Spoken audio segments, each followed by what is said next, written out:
Hello प्यारे बच्चों, इस वीडियो में हम कक्षा 10 गणित का अंशाल पेपर का सेट नंबर 3 देख रहे हैं। इसके पहले की वीडियो में हमने क्वेश्चन नंबर 1 से लेकर 10 तक प्रश्नों को देखा। इस वीडियो में हम प्रश्न संख्या 11 से नीचे देखेंगे। यदि आप वह वीडियो न देखे हों तो आप चैनल में जाके उसको देख सकते हैं। आगे आते हैं प्रश्न संख्या 11, लेकिन प्रश्न संख्या 11 में स्टार लगा हुआ है, इसका मतलब ये 2024 की परीक्षा में नहीं आएगा। अब हम ले लेते हैं प्रश्न संख्या 12।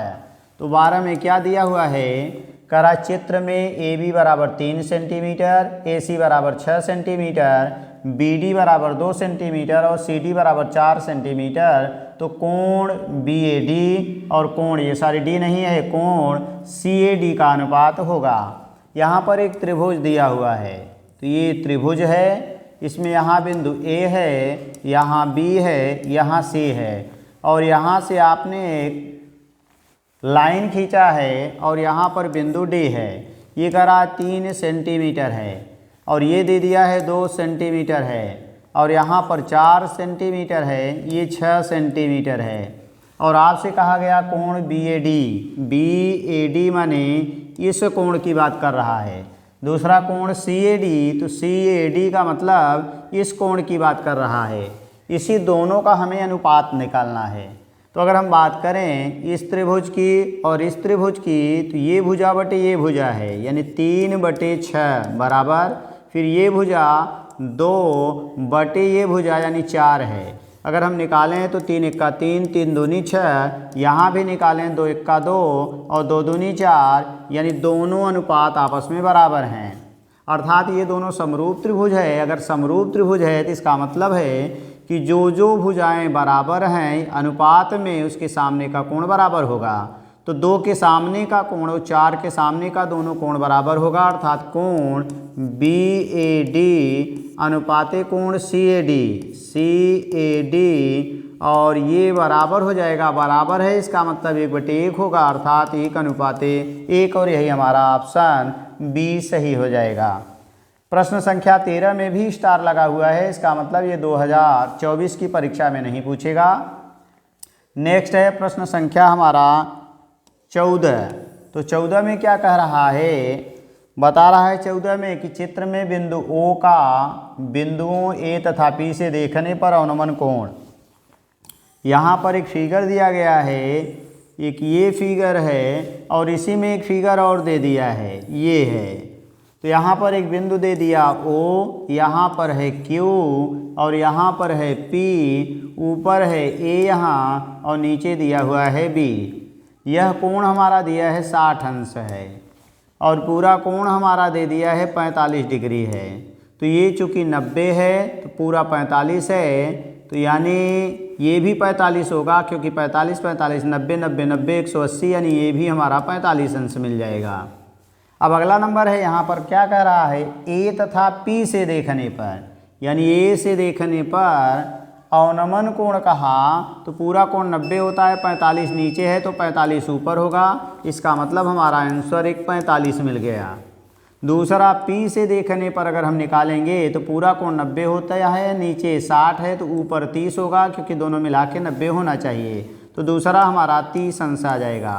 तो 45 30 हम देखेंगे ऑप्शन कहाँ है, तो 45 30 हमारा ऑप्शन नंबर बी है, यही हमारा ऑप्शन नंबर बी सही हो जाएगा। आगे हम देखते हैं प्रश्न संख्या 15 में भी स्टार लगा है, ये भी 2024 की परीक्षा में नहीं पूछेगा।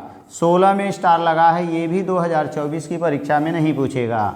अब प्रश्न संख्या हम 17 ले लेते हैं। स्टार वाले प्रश्न शार्ट वीडियो में बनाए गए हैं, यदि आपको देखना है तो इसी चैनल के शार्ट वीडियो में जाएंगे तो वहाँ पर टोटल एक तरफ से सभी का यानी शार्ट वीडियो बनाया गया है। तो 17 में हम आ जाएंगे, तो 17 नंबर हमारा क्या दिया है, अब उसको हम देखते हैं। दे दिया है निम्नलिखित सारणी का माध्य माने समांतर माध्य निकालना है। इन दोनों को जोड़कर 2 का भाग दे देंगे तो 5 आ जाएगा, यानी यहाँ मिलेगा 5, पहला हमारा 5 हो गया, फिर दोनों को जोड़कर 2 का भाग देंगे तो 15 आएगा। फिर अगला हमारा मिल जाएगा, यानी 30 20 50, यानी 25 हो गया, फिर 35 आएगा और अगला आ जाएंगे तो लास्ट में 45 आ जाएगा। अब हम बात करें तो इसके सामने जो है 4 है और फिर यहाँ 5 है, अगला बारंबारता 6 है, अगली बारंबारता 4 है और अगली बारंबारता 1 है। और हमें निकालना है इसका समांतर माध्य। तो ये हमारा यफ है और ये हमारा यक्स है, दोनों जोड़कर 2 का भाग दिया जाता है तो ये हमारा यक्स होता है। तो अब हमें क्या करना होगा, एफ यक्स निकालना होगा। तो यानी एफ यक्स अगर हम पहला निकालेंगे तो इन दोनों का जो गुणा कर देंगे तो सिग्मा एफ यक्स गुणा करके हम जोड़ते चले जाएंगे। तो 5 चौक 20 बनेगा, फिर 15 पचे 75 होगा, फिर 25 छक्का 150 हो जाएगा और 35 चौका यानी 70 70 140 हो जाएगा और फिर प्लस 45 हो जाएगा। पूरे को हम जोड़ेंगे तो 5 0 0 5 5 10 की 0 हासिल 1 लग गया, 4 1 5 हो गया, 5 4 9 हो गया, 9 5 14, 6 20 1 21 2, 23 की 3 हासिल 2 मिला, 2 2 1 3 हो गया, 3 1 4 हो गया। अब हम पूरा एफ वाले को जोड़ लेंगे, सिग्मा एफ कहिए इसको अथवा इसी को एन कहते हैं। तो ये बनेगा 5 4 9 6 15 15 और 4 19 1 20, तो ये हमारा 20 बन जाएगा। अब हमारा जो सूत्र होता है समांतर माध्य का, सिग्मा एफ यक्स अपान एन होता है। तो 430 बटे 20 हो जाएगा, एक 0 से 0 कैंसिल हो जाएगा, भाग दे देंगे। तो 2 दूनी 4, 2 1 2, 2 5 10 यानी 21.5 आएगा और 21.5 हमारा ऑप्शन नंबर सी है। तो हमारा ऑप्शन नंबर सी सही हो जाएगा। ये था क्वेश्चन नंबर हमारा 17। अगला नेक्स्ट आएंगे क्वेश्चन नंबर 18 में। करा यदि दिए गए आंकड़ों का समांतर माध्य और बहुलक क्रमशः दे दिया है। तो यहाँ पर समांतर माध्य और बहुलक दोनों दिया है, तो हम यहाँ आ जाएंगे समांतर माध्य, या इसी को माध्य कहा जाता है, तो इसी को हम माध्य कहेंगे। तो माध्य बराबर हमारा दिया है, समांतर माध्य का मतलब माध्य 28 है।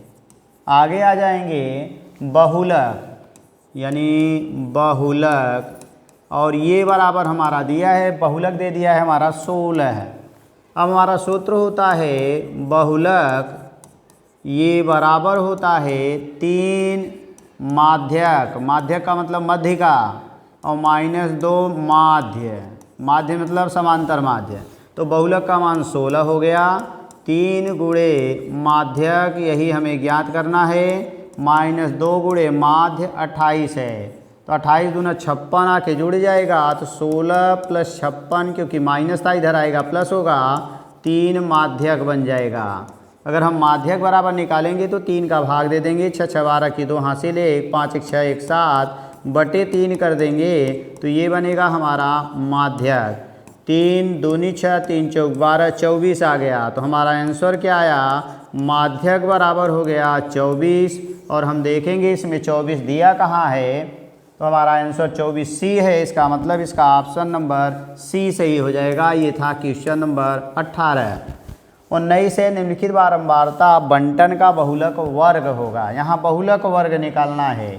तो बहुलक वर्ग का मतलब जो सबसे ज़्यादा बार आया है बारंबारता, सबसे ज़्यादा 8 आया है, 8 का बहुलक वर्ग 3 और 5 होगा। 3 और 5 हमारा ऑप्शन नंबर बी है। इसका मतलब हो गया क्वेश्चन नंबर 19 का ऑप्शन नंबर हमारा बी सही हो जाएगा। अगला है प्रश्न संख्या 20। तो 20 में क्या दिया है, कह रहा है 20 में निम्नलिखित बारंबारता बंटन का माध्यिका वर्ग होगा। माध्यिका का मतलब मध्य में आने वाला। तो हम क्या करेंगे, माध्यिका वर्ग निकालने के लिए पहले संचयी बारंबारता निकाली जाती है। तो संचयी बारंबारता निकलेगा किस में से, हमारा एक 4 है, उसके नीचे 5 है, फिर आगे आएंगे 13 है, फिर 20 है, 20 के बाद हमारा 8 हो गया। संचयी बारंबारता के लिए इसको हम 4 लिख लेते हैं, अभी दोनों जोड़ कर लिखा जाएगा 9, फिर 13 जोड़ेंगे 9 में, तो 9 3 12 22 हो जाएगा। 22 में 20 जोड़ देंगे 42, 42 में 8 जोड़ देंगे तो ये 50 आ जाएगा। अगर हम इसको जोड़ेंगे तो n बराबर ये भी 50 मिलेगा। अब हम n/2 पहले निकालते हैं, तो 50/2 निकालेंगे तो ये 25 आएगा। अब इसको खोजा जाता है संचयी बारंबारता जिसको CF कहते हैं, उसमें सबसे कम वाले में किस में मिलेगा 25। 25 तो इसमें मिलेगा नहीं, 42 वाले में 25 मिल जाएगा। अगर हम इसको अंडरलाइन करें तो पहले में हमारा 0 से 10 था, दूसरे में 10 से 20 था, फिर 20 से 30 था, अगले वाले में हमारा 30 से 40 था। और यही वर्ग हमें जानना था 30 से 40 20 के सामने वाले में है, तो हमारा आंसर हो जाएगा 30 से 40। और 30 से 40 ऑप्शन नंबर बी है, इसका मतलब इसका ऑप्शन नंबर बी सही हो जाएगा। Thanks for watching. इस तरह की वीडियो को देखने के लिए चैनल को सब्सक्राइब करें तथा वीडियो को लाइक करें, और इसके नेक्स्ट पार्ट को, अगले भाग को, जिसमें हम खंड बी के प्रश्नों को देखेंगे, ऊपर वीडियो का लिंक है, वहां से जाकर के आप उस वीडियो से अगला पार्ट देख सकते हैं। धन्यवाद।